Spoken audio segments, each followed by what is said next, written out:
All right, Chelsea fans, welcome back to another episode. That's right, of the London is Blue podcast. Hopefully, your favorite Chelsea podcast out there and a part of the Men in Blazers Media Network. Dan, one of your hosts here, and you're getting this podcast right before Chelsea get back into action to take on Nottingham Forest. Unsuccessful in their appeal to have their point deduction removed. Plenty of bulletin board material for that team to galvanize, to try to make sure that they do not get pulled back down through the moon door with Burnley, with Sheffield United, and potentially swap places with Luton at the bottom of the table and see themselves go down into the championship. So plenty on the line for Nottingham Forest. And we're going to take a look at how they're setting up, how they are going to potentially play, how Callum Hudson-Odoi is having a real strong end to the season as a former Chelsea player and now permanent Nottingham Forest player. But in order to do that, we welcome back Sam as always. And Sam, I think in addition to a bunch of other things, we've also witnessed, and we're recording this right before the second of the two Champions League semifinals here, to set the stage. And how are you feeling after the Dortmund advance? And how are you feeling ahead of the match where we might see Thomas Tuchel find himself in another Champions League final? Yeah, it's been interesting watching our competition and looking where, the actual 100-point team and how it looks like in Europe. So I've actually enjoyed the games, not having to bite on fingernails and, have sleepless nights. It's a good feeling, but obviously a better feeling would be to see ourselves compete in those high-level fixtures. But yeah, I did not like the way Rio Ferdinand sort of was whispering in Thomas Tuchel's ear just before the match kicked off. I don't like the sound of it. I didn't like the sight of it. I genuinely hope that he does not go to Man United. I wouldn't like, my heart can't take that much betrayal. I cannot. But yeah, I mean it's great to watch the games from a tactical perspective, from a player perspective. So I'm quite happy. And yeah, I'm hoping that the last three games that we have left in the season would be games that I'd love watching too, because we've picked up some good form. We're playing some very, very good football. So if there's ever a momentum builder into next season, I think this is it. Finish strong, and there's every chance that you finish with the right kind of feelings, going to summer feeling good about next season. And then you can build upon that success and take it from there. Again, a lot more positive vibes at this time than there were even 2 weeks ago for this Chelsea side. And we're going to get into all the specifics again about how Nottingham Forest have been playing, anything that has worked well for them recently, where their weaknesses are, and how Pochettino and the lads are going to get on this weekend. But before we do that, we always want to say thank you to our amazing community of listeners. If you leave a 5-star review on Apple Podcasts and Spotify, we would greatly appreciate it. It's a free thing to do and always helps people find the podcast. You can also subscribe on YouTube, hit the bell icon to get notified, like and comment on the videos, and make producer Jake super happy because he takes a lot of time to upload those videos and makes me feel really good when you take a moment to recognize that effort. Maybe in the next video, just say thanks, Jake, as a comment. He'll see that and he'll feel really good. You also can hit our free weekly newsletter written by Sam. The other half of this episode does amazing work week in, week out. And if you missed this week's in your inbox, fix that. Link in the description or in the show notes, and sign up so you just don't even have to think about it. Gets delivered, no problem, as easy as you'd like. And then you can also join our free or paid version of our Discord community as well. But that's going to do it for all of the admin. It's out of the way. It's done. And Sam, we have to take a look at how this Nottingham Forest side has fared. And maybe before we get into all the specifics of how they have been playing, the challenges, how much do you think, because you tweeted about it, so I'm going to reference it. You talked about the fact that they're being unsuccessful at having the -4 points chalked off the board and being restored, which would make them guaranteed effectively safe to stay in the Premier League next season. They are still in jeopardy. How much fuel to the fire is this going to add to this Nottingham Forest side? Yeah, I was actually talking to a friend, and he asked me about the three fixtures and said which one was going to be the toughest, and I said I think it's going to be Forest. There's also the counterpoint, Dan, that their rivals are playing before them, so before their game against us. So if either of them slip up, then there's every chance that relegation is already sealed. So I think that's a little bit of a comforting thought. But either way, you want to go into like a high pressure game like this, knowing that the other team also has something incredibly crucial to fight for, and be up for it. And I think, like, obviously Bournemouth is our last game of the season. I think they're going to be at the beach. Brighton, I mean, in recent times, because of circumstances, there's an edge to the rivalry. So but I do feel like they're also, running on fumes. They've had a lot of injuries this season, have had a difficult season in general. So that one could be a decent fixture. But this one in particular, Dan, I think that's the one that is the potential banana skin. So I'm quite concerned. I feel like even though I'm looking at our form, I'm looking at certain matchups, and I do feel optimistic. It's just the occasion that is giving me the heebie-jeebies. So I'm keeping my fingers crossed and hoping we can just skip past it without slipping up. Well, if you take a look just at their last few matches, they had a 3-1 victory over Sheffield United, which has been a punching bag for most clubs, not all of them, present company included. Manchester City beat them 2-0 the match before that. They lost to Everton 2-0. They had a 2-2 draw versus Wolves, and they lost to Tottenham 3-1. So that's their last five fixtures. If we zoom out and take a look at how they've gone on this season, again, they are 17th in the Premier League. They have a record of 8, 9, and 19 on 33 points. That is 0.92 Premier League table points per game. Their home record 5, 5, and 8, 20 points. Their away record, woof, much worse. 3, 4, 11, 13 points in that setup. And we are playing them at home, which seems like it will be a benefit for them. They have scored 45 goals. They have had 63 goals shipped past them. They have a goal difference of negative 18, just like Manchester United in the negatives with goal difference, just very different table positions. So, Sam, maybe just as you think about it, they do have two matches left. We do have the fact that their rivals will have played. They have a 3 point gap between them and Luton. If Luton were to lose beforehand to West Ham, which we would know the result, as you mentioned, because they play Eastern time zone time at 10, and Nottingham Forest and Chelsea kick off at 12:30, so 2.5 hours later. They would very well know if they are set to go or not, because Luton is the only team that is going to pose a threat out of the remaining teams that potentially could have it break their way if they were to manage a 3 point and then a 1 point, and Nottingham Forest has a no points for the rest of the season. They could find themselves in a position where they finish ahead, but it doesn't feel likely. So I feel like, to your point, maybe we're in a really good position here where we feel kind of safe because Nottingham Forest might find out before kickoff that that they're safe, or the opposite could happen because West Ham look really bad and Luton might just do something crazy. And as much as I've enjoyed the story of Luton this season, I think from a self sacrifice type of thing, and self interest, I'm not rooting for Luton to do anything against West Ham. I want to make sure that we feel as safe as possible heading into the start of this game. 100%. I couldn't agree more. And there's also the fact that Burnley and Nottingham Forest play each other on the last day of the season. So that could be potentially a relegation six-pointer.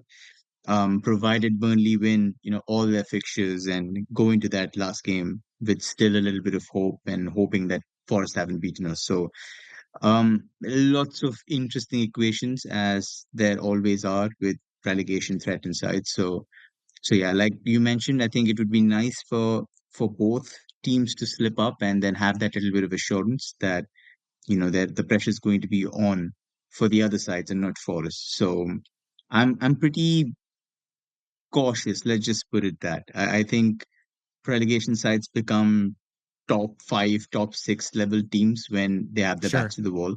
So yeah, you have to be careful. We saw that against Sheffield United, and obviously, as Chelsea fans, we look at these results and say, how can you lose to Sheffield United, like a game that you've sort of like a side that's sort of conceded 100 goals in the Premier League this season, and you're like, how can you draw 2-2 against a side like that, which is a completely valid criticism of the side. But when they've been threatened, when they've had that bounce back, they've pulled off some pretty good results. So every team is capable of stepping it up. Every team is capable of surprising the rest, and we just have to be respectful of that occasion, of what it means for them financially in terms of, a standing to stay in the Premier League. So the best thing to do is just be confident, but be cautious and try to execute your game plan and finish it off early and not go into the last 15 minutes clinging on for your life. Well, we are not going to cling onto our lives here, and we are going to go cautiously and confidently into our first ad break. When we get back, we're going to talk about how they have been playing as a team, their weaknesses, and take a look at the injury list. No surprise, Chelsea's really long. Forest, basically anybody on it, it's almost zero. So stay tuned. We'll be right back. So, Sam, it's one of those things where this looks like the seesaw, where one side is being ridden by elephant and the other is being occupied by a mouse. When you take a look at our injury list, which again continues to be very, very large, almost enough, not as many as last time. You cannot field an 11 from it, but boy, oh boy, it still does feel pretty large. And you see Nico Williams is the only player on the injury list currently. Again, we're recording this before the pre-match press conferences, so like that could change and is subject to change. But I feel as if, even though we still have a large injury list, we're not necessarily at a major disadvantage given how in form our team feels at the moment and how Poch has been using the players that he does have available. So maybe how do you feel about our injury list at the moment in general? And how do you feel about the absence of Nico Williams for Forest? I mean, it's saying something about our fortunes this season when you look at an injury list with 8 players and you say that it's not that bad, to be honest. Because the last match day we had 14, and all of us were on our haunches saying this is just dire straits. We don't have any subs. We have, a bench with a 17-year-old, a couple of 18-year-olds who've never had a senior start for the club. And yeah, I think having a couple of those guys back, great to see Christopher and Kunku on the grass again. Let's hope that we can ease him back nice and easy without taking any unnecessary risks. Same for Malo Gusto, who's also had a few injury issues. So here's to hoping that we can have our only fit right back after Reece James, a little bit in good condition and having his, joints all absolutely in pristine condition. So I mean, for us, obviously, wish that we had a couple of those guys on the injury list, but are thankful for the ones that have recovered. I think that's very important, to be able to at least have a little bit more quality on the bench and to be able to call on, say, Christopher Nkunku or Amara Gusto in the latter stages of the game and try to create some kind of impact. Nico Williams is, I think, a pretty big miss for them because the option on the right hand side in his absence will probably be Gonzalo Montiel, who hasn't been an impressive presence for them at right back. So there's every chance that if you want to exploit somebody, it's that right back slot.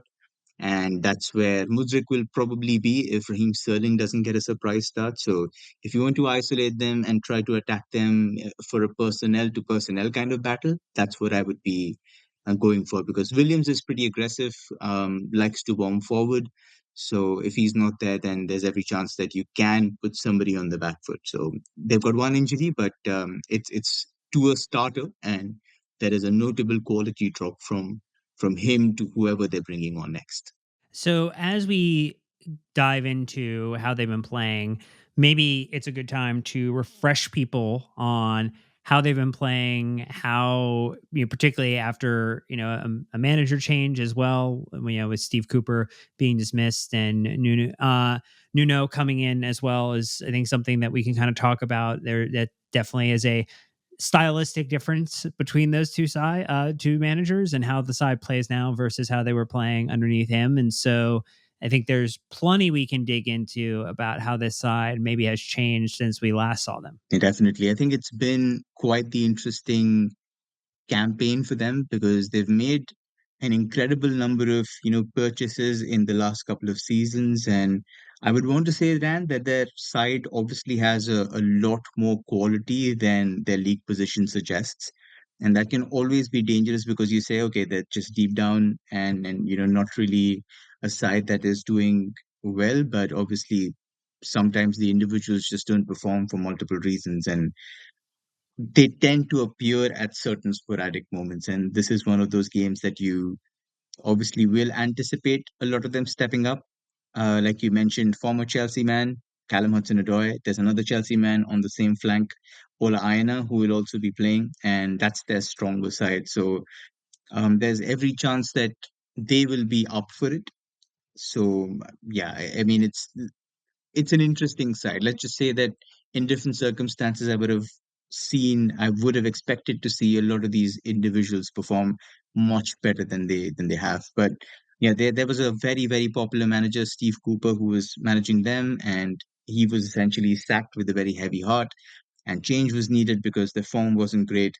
And Espirito Santo, who is a Portuguese manager who essentially was managing Wolves and then went on to Tottenham, where he didn't have the best of times and then he was sacked.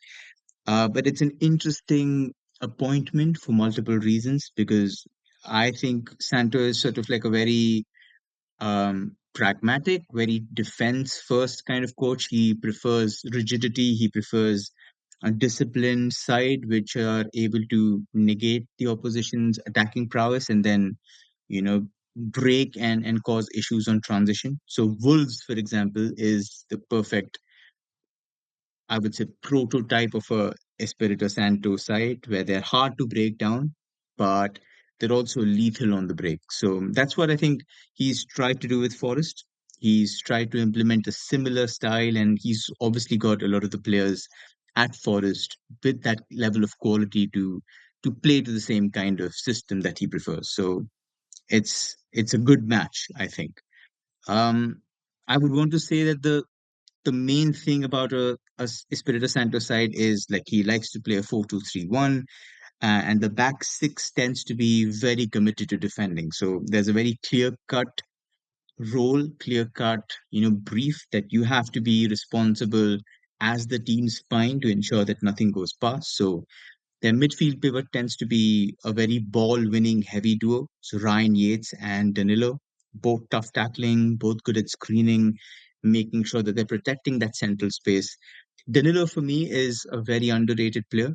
He's quite good on the ball as well. He's able to resist pressure, and then he can find line breaking passes and very good under stress when he's under pressure from multiple people as well. So if anybody is looking to pass out of that Nottingham Forest pressure that we will be inflicting, it'll probably be him in midfield, so he's one to watch.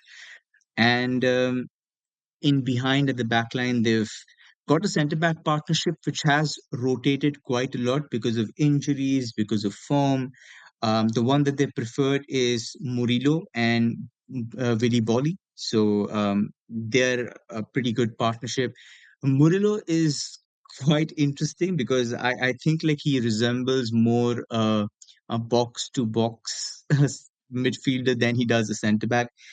Very, very good at carrying the ball, extremely good at dribbling. I think he's like in the 94 or 98 percentile of centre backs at dribbling in Europe's top five leagues. So will sometimes surprise you by collecting the ball in his own half, break a couple of lines by dribbling past people and end up somewhere close to our area from where he'll attack the box for headers.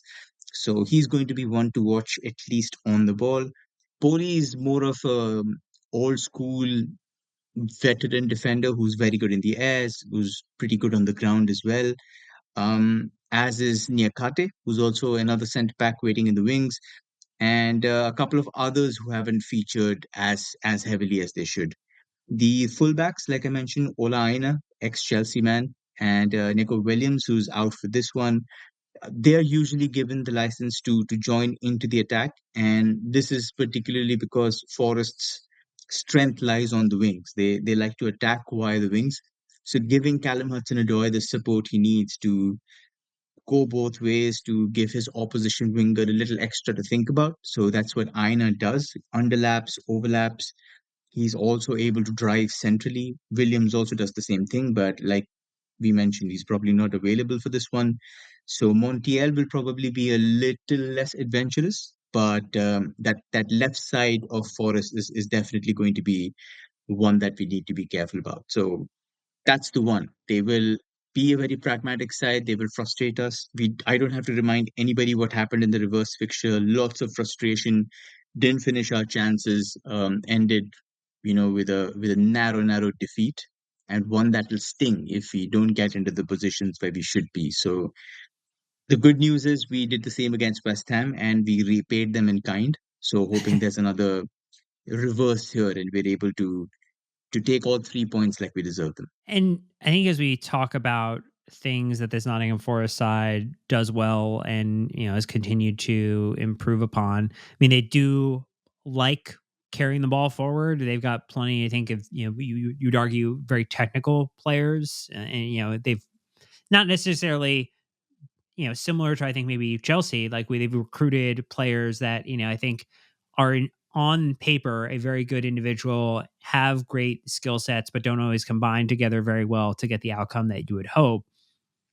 So I imagine we're going to see a lot of even matchups as they try to push down the pitch, as they try to find themselves in an attacking position, over a couple of times this match. I mean, know that to your point, we definitely put West Ham to the sword, but West Ham still had shots. I don't think we're going to go this game blanking on shots for Forest, but I do think that they are going to try to find ways and get into one-on-one positions across their attacking line and put us into uncomfortable spaces. And it's going to be up to our defense to continue their strong form.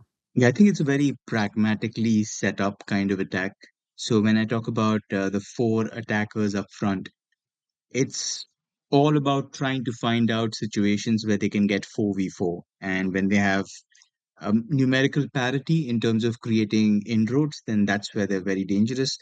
What Santos also done is the center forwards he has are very, very conducive to being an outlet ball, being a target man. So if you look at, say, Chris Wood, Taiwo Awoniyi, who's been injured for quite some time, he ironically featured for the first time in a long, long time in the last game off the bench, but I don't think he's fit enough to start. And Chris Wood is, I think, one goal away from becoming Nottingham Forest's all-time record goal scorer. So yeah, he will be motivated for this one. But both target men, very good at competing for balls in the air, very good at knocking them down, very good at linking up and then attacking the box for headers. So that's one thing that you have to be careful about. When you try and hem them inside their own area, they're not going to be, always trying to carry out. Like you mentioned, they have some excellent ball carriers. And that's the hallmark of the side. You look at a Callum Hudson-Odoi, you look at Anthony Elanga on the other side, Giovanni Reina from Dortmund, obviously an American, so you will be very familiar with him. But all very good on the ball, all very good direct 1v1 attackers. But there's also the option of just bypassing all that pressure and going Chris Wood against one of our two centre backs or both centre backs and trying to get that loose ball into a space where Hudson-Odoi or one of those attackers can get onto. So that's what we have to be careful about. I should also mention that there's a lot of heavy reliance on certain individual creators. So Morgan Gibbs White, for example, also a very good ball carrier, very good on the ball, great vision, good execution. So him and Elanga have 8 assists each, and that's 41% of Forest's total assists. So those two players contribute heavily to a very frugal tally, and that needs to be taken care of. Wood has 12 goals of Forest's 45 this season. So there's also that you need to be taken into account because he's definitely going to be a very dangerous a presence up front against Newcastle. Um, there was this game plan, the same game plan where Nuno Espirito Santo said, I was expecting Newcastle to press us high and press us with a lot of aggression. And we knew that the moment we were able to get past their first couple of lines, that's where the threat would be. So they just went direct from back to front, and Chris Wood managed to get a hat trick that day. So that's what's going to be the big risk for us. The main thing that will happen is either it goes long to the centre forward, or they break down the wings with a Hudson Odoi or an Elanga or Morgan Gibbs White dropping deep and driving through the centre. And that's what we have to try and stop. Our entire rest defence and entire plan out of possession will be to stop those first balls, have Badia shield close to Wood, make sure he's cutting out every single long ball his way, and just prevent any kind of recycling happen close to our area in transition. And we should be good. As we take a look and maybe shift gears as we head in our own transition, what about the weaknesses, the areas where, again, this is a side that is conceding multiple goals per game. They have really struggled against, I think, teams who play a similar style to ours. And maybe they struggle against a lot of teams, but teams that play similar styles to ours, or at least our current football, they have not had a good time against. And so, what are you seeing as their biggest issues or problems that Chelsea are going to go after? One thing I would definitely point out without a doubt is that defensive set pieces are, a gaping wound. They've conceded 22 goals, which is the most in the league this season. 15 from corners, which is again the worst side in the PL in that regard. And I would also say that the side is fairly average in the air, somewhere around the 50% mark, so not really combative. And just the makeup of the side, when you're apart from the center forward, the ball carrying profile in the side sort of makes sure that they're on the shorter side, they're not really like athletes that are great in the air. So the wingers, the fullbacks, requiring your wide players to be great athletes, to be more explosive. I think the compensation happens in regard of the aerial presence that these players have. So I think if you want to get a goal very quick, then you should be looking at set pieces. We've scored quite a few from them, and seems to be improving in that regard. We have some very good players in the air. Chalobah got that banging header against Spurs, and one more came against West Ham from there. So there's every chance that if you get your deliveries right, if you get your matchups right. For example, Murillo, like I mentioned, he's a centre back, but he's not really good in the air. I think he's there more for his on ball qualities. So if you can get 1v1 against him in the box, then there's every chance that you get some kind of change from that. The second thing I would point out, Dan, is I think their pressing is weak, and they might suffer the same kind of issues that West Ham did. If you watch the West Ham game back again, after a certain point in time when we started being patient and moving the ball around with a certain swagger, with a certain purpose, Antonio gave up. And Antonio is somebody who's in charge of making those long sprints, chasing down those first balls and doing a thankless, tireless task. And Wood is similar in terms of age, in terms of build. So I think there will be an active, attempt to conserve his energy for the right moments. And if you can make him run and tire himself out, or if you can demotivate him, I think then you're one man less in those positions. Their press isn't good enough, so you can easily sort of play past them. With Kukureya inverting, I think there's every chance that you can bait them, or you can give them trouble, or make them panic a little bit in terms of how we're going to progress. So that's going to be, I think, a big, big issue for us to see. And yeah, I mean, that's about it. The third I would say is probably like, I don't think it's a side that's also comfortable defending outside the box. So a lot of the issues that I was able to see in their games that I watched for this preview was that both centre backs don't want to be defending outside the box. So Willy Bolly, for example, looks like he's 32, 33, not as quick or as comfortable when he's defending outside his comfort zone. So if you can get him outside, if Jackson, for example, can drop into those deeper areas, spin him and try to attack the space where the vacant center back is, then you're going to cause a lot of issues. So that's one to keep an eye on. I think a lot of dropping, a lot of vacating the center, a lot of drawing that center backs out might be the way to go in terms of getting 1v1 inside the box against one center back. Yeah, it definitely seems as if they have a very exploitable pairing of center backs, and might we might find ourselves in a situation where Nico Jackson is going to get a chance to enjoy his football. Nani Madueke is going to get a chance to enjoy his football. Chelsea player of the season and players player of the season, Cole Palmer, is most certainly going to get an opportunity to enjoy his football because, again, it's a defensive unit that has struggled all season. It's a pairing that is not particularly strong, and it is going up against a very informed attack and informed set of individual attackers, not just the total attack, but individual attackers finding their football at the end of the season here. It does feel like it's a recipe for Nottingham Forest to really be under pressure from the moment kickoff happens. That's what I will be hoping for with all my heart. And again, like I don't want to cast aspersions on the defensive record because it isn't bad compared to ours. Like, for example, they've conceded 63 and we're almost close by 59. So it's not like I can say the defense is bad because then what does that make us?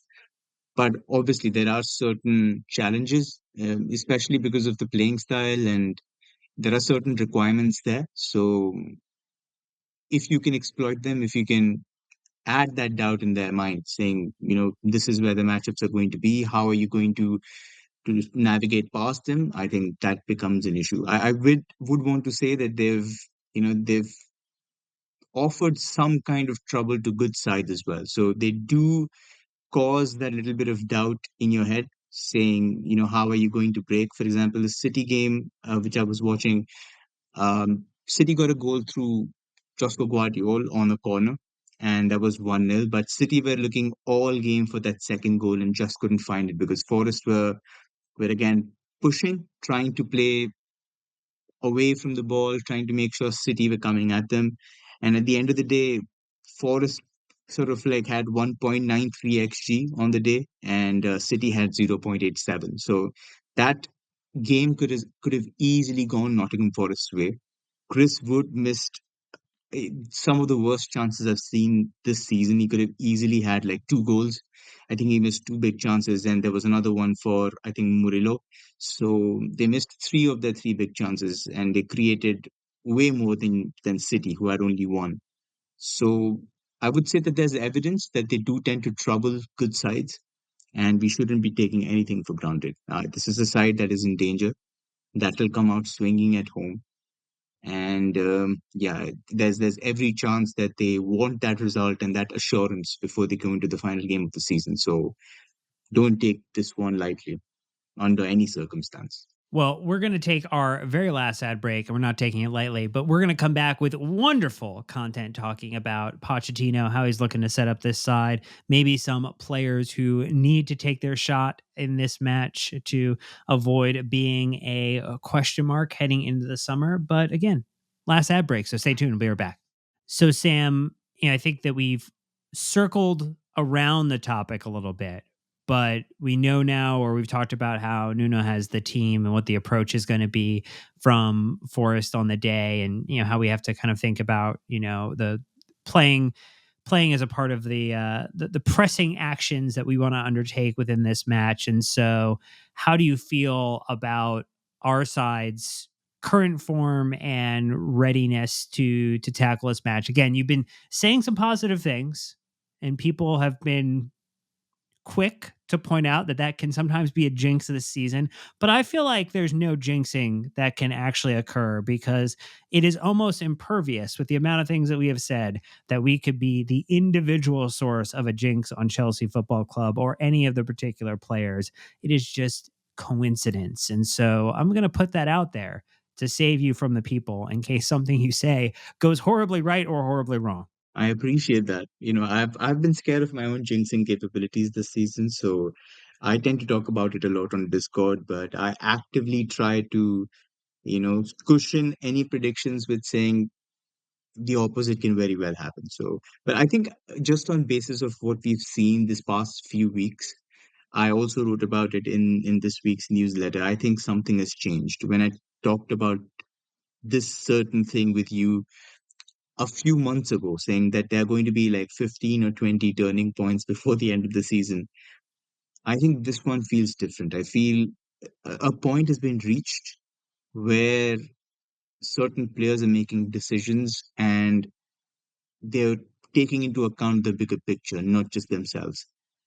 And there was always going to be a lot of doubt when certain players are flitting in and out of the side, not getting consistent game time. The moment you throw them in, they're anxious to score, they're anxious to do something positive, and that ends in like, a shot taken from nowhere hitting the second tier or, dribbling into cul-de-sacs. And all these things were happening with, a lot of the players. I don't even have to take names because you're picturing them inside your head right now. And those very same players have turned it around because they've played consistent minutes, because they've got that reassurance saying, okay, nobody's there because of the injuries to take our place. We have 90 minutes to impress and do our thing, and those players have thrived. I think that there's been a certain change, like a flick, a switch that has just come on, and everybody's finding the right wavelength and dynamics. And it helps that the sides around us aren't doing the same thing. In fact, they're going in the opposite direction. So that's the time you need to be able to put your foot to the pedal. And that's what Chelsea sides of the past always did. They smelt blood from a mile away. They were sharks, and the moment they sensed weakness, they snapped you in half. So, if there's anything to resummon the DNA of the Chelsea sides of old, it's now to go for the jugular and don't second guess yourself. The form that we are carrying is hugely impressive. And from an individual and collective standpoint, we've looked like Potter. So go out there and do the same thing you've been doing these past few weeks. I don't think there's anything to lose. When you think about that, we've seen a couple of players who have put themselves back in the conversation. I mean, we talk about a good jinx, right? A lot of positive praise in our last preview episode where we talked about Conor Gallagher and Trev Chalobah getting on and being involved, and how sweet that Trev Chalobah pass to Nani Madueke was, in addition to a bunch of other absolutely highlight reel elements of his last match. Are there players, one or two players outside of maybe the people who we've talked maybe more regularly about, the Cole Palmer, the Nico Jackson, that you feel as if have this last set of games, these last three games now, to really answer some questions about them? Or do you feel as if we know everything we need to know about all of the players on this Chelsea side after having watched the 35 matches that have preceded these? It's an interesting question. I think it'll be interesting in the summer, especially for Mikhailo Mudryk, because there are certainly some interesting developments happening inside and outside the club. Um, Omari Hutchinson has had one hell of a season, and he's capable of playing across the front three. Obviously, he prefers the right, but he's also played in the center. He's also played on the left. So it'll be intriguing. I was listening to the Cobham Crew pod from a couple of days ago, and Path was talking about just it's great to see the amount of work that has gone from Omari to go from cameo appearances to staking his name there for a starting spot. And he's come to a point where they're desperate to keep him for the Premier League campaign. So if he does come and if he's viewed as an upgrade or a competitor to the left wing slot, and if, for example, say Raheem Sterling goes away, then that could be a very interesting dynamic to have. And obviously, we're also being linked with a prodigious talent in Brazil called Willian Estevao. So if he does make it here this season, next season, again, the long-term future will always, point towards a big blurry question mark saying who's going to go where, with Kendry still to come. with Angelo out there somewhere. I don't even know what happens to him. Morera is still somewhere.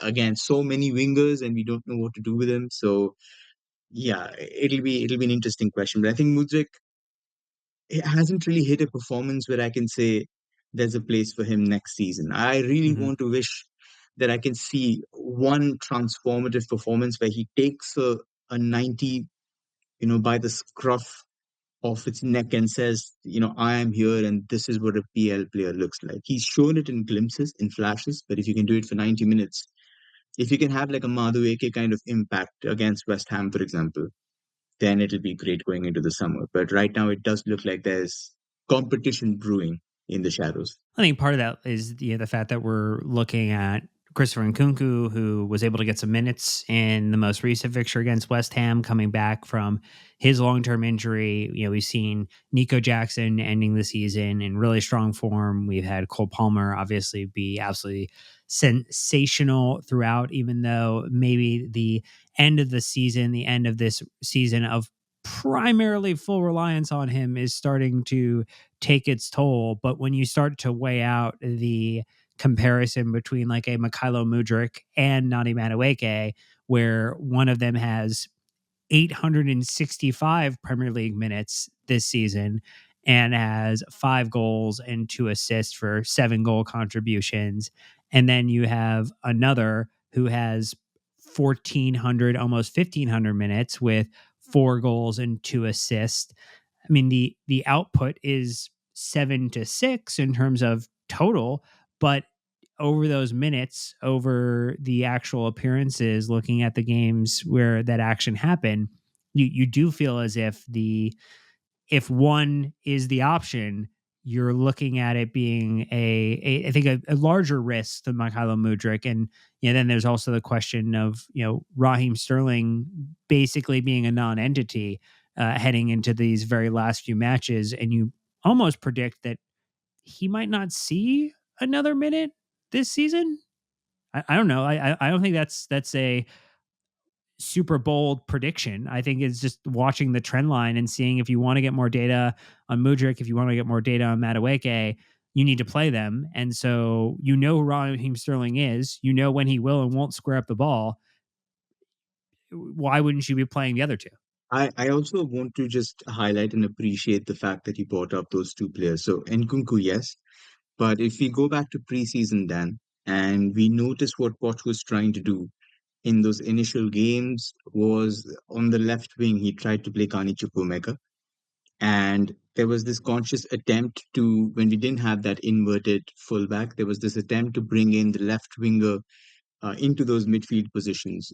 Try to invert that um, midfielder to make him an extra box to box midfielder in that central overload. So even if that Kukurea experiment, if it continues, great. If it doesn't, then I think there's every chance that Chukwuemeka could be a left wing option next season.